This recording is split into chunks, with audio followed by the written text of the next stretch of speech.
Hey there, everybody. It's that time of year where we're in full swing, pulling garden beds up, transplanting, potting things up for local sales. Um, so, a quick note, no pressure. If there's anything you've seen that you are looking for a cutting of, and you are local to the Berwicks, drop us a line, let us know. These next couple of days, I'll be adding some things to the website, um, either for local pickup this season or for Bear Rooch sales later on this year. Fingers crossed. Um, but I thought I would talk a little bit about uh, some of the things that I was trying last year and whether or not they were successful or not. Stick around.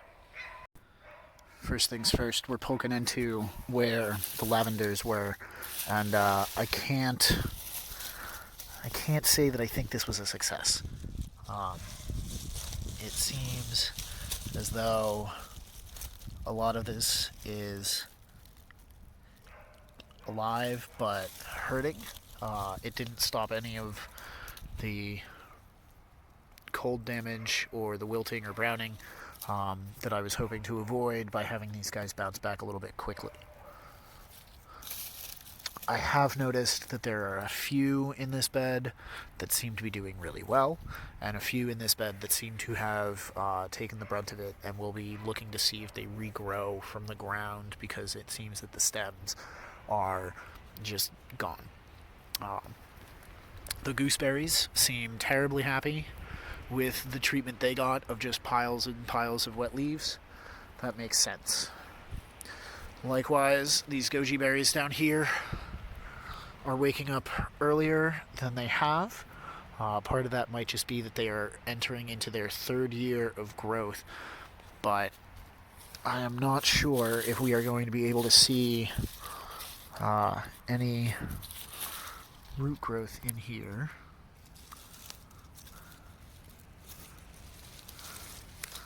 As of yet.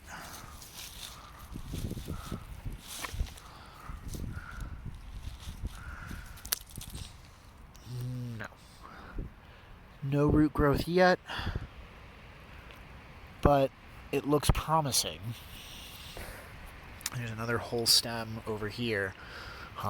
So I think what we're going to do is rebury these and let them go all season and then try to take cuttings at the end of it. We have so many more garlics up this week than we did even just 2 weeks ago. And I'm a little surprised given how many naps the ducks have been taking in these garden spaces. But they've been keeping the slug pressure down, and it looks like they're doing a pretty good job fertilizing it.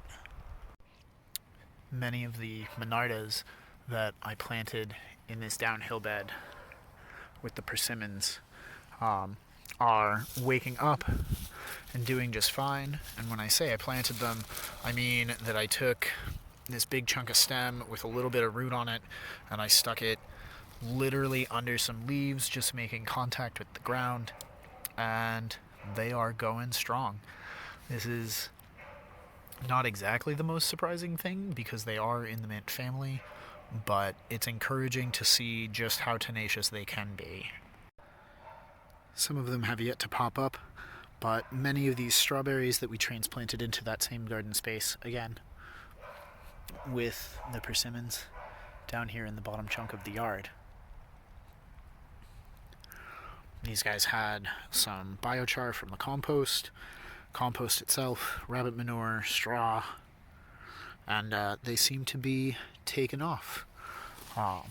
This guy is looking like an absolute behemoth, and I'll probably be getting more and more of him, her, it, they, as the season progresses. So, very hopeful for a nice additional space of strawberries to be promoting themselves. We have also been transplanting some of them back into the wood line, particularly in this section right here, which you can't really see from over here because it just blends in, but right in here is that other staircase where we were transplanting the Michela and strawberries into. Here we have one of the hascaps that we divided earlier this season before it really broke bud. These guys, we feel the need when we're doing it in the spring to do it before the ground's really thawed at all. But in the fall would work as well. That's what these buckets are here for. In case you missed that video, we're just going to be filling these up with sawdust and rabbit manure and a little bit of biochar as the season progresses, so that these guys try to put out roots all the way up, and we can then split out and get an even better fruit set and fruit harvest. I'll show you where we put a couple of more of the cuttings and some of the things that we've been doing. They are just starting to wake up, but we have a few Nanking cherries that are breaking bud in this bin, which was buried in a pile of wood chips all winter, which is incredibly exciting. And then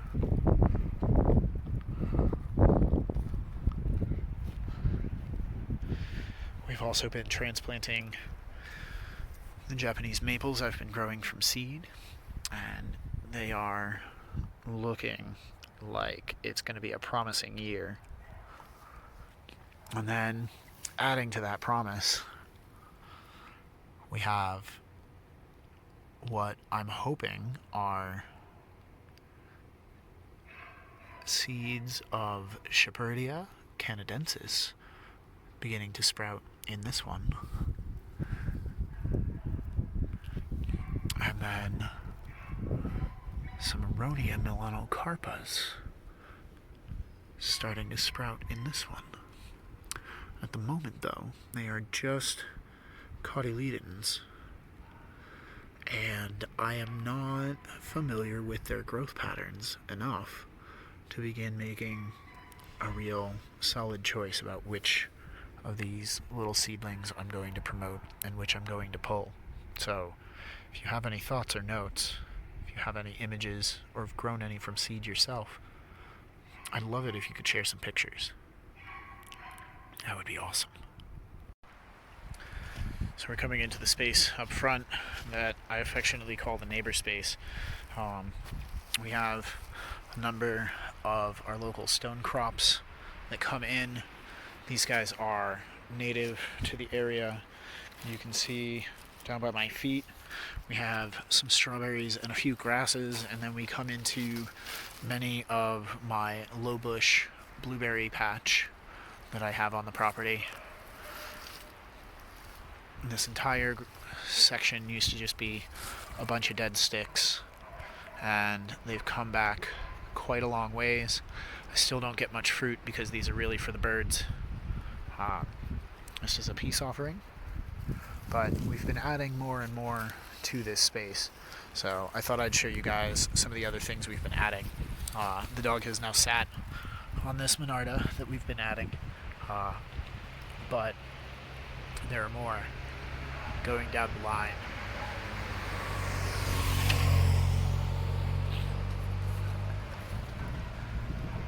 Wait for that gentleman to pass. And so we have another one of our stone crops down here, along with some phlox for a little early spring color. You can see one of the elders right over here, looking ready to make its mark. The cherries are just about to blossom, and several of them are finally cascading over the wall. And then we come into some more of our more mature honeyberries. This one is now 2 years old, going into its 3rd year. And then these down here are all of the cuttings that we transplanted earlier this year. These guys will probably be spaced out a little bit more, or we'll just turn those into a tiny chunk. And then as you walk through this space, the plan is to have several different varieties of fruit-producing bushes, whether it's the black-cap raspberries, the blackberries, the golden raspberries, the red raspberries, the Nanking cherries, the elders, or the hascaps. or the strawberries, or the blueberries. I mean, really, it's a small street. There really aren't a whole lot of people that live here, and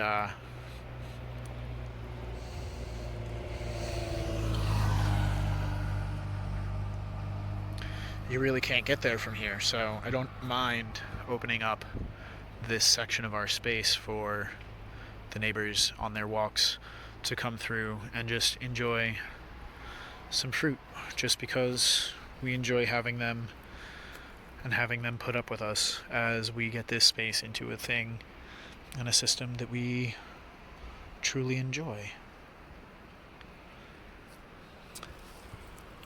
So yeah, you can see we've got a whole bunch of these Monardas in a line. They go right down. I planted them every 6 to 8 inches or so. This curb space is really tough, but we want to make sure that we have something to catch any runoff, dust, and just produce a little bit of low growing biomass on this often neglected little space. And then right when you get to the end, just the little hydrangea that some squirrel planted 2 years ago for us. And it's not my favorite, but it's super cute, and it goes with the theme of the rest of the garden. So yeah, I'll be looking forward to showing that to you guys once everything is up and blooming. Anyway, thanks for watching. Happy planting.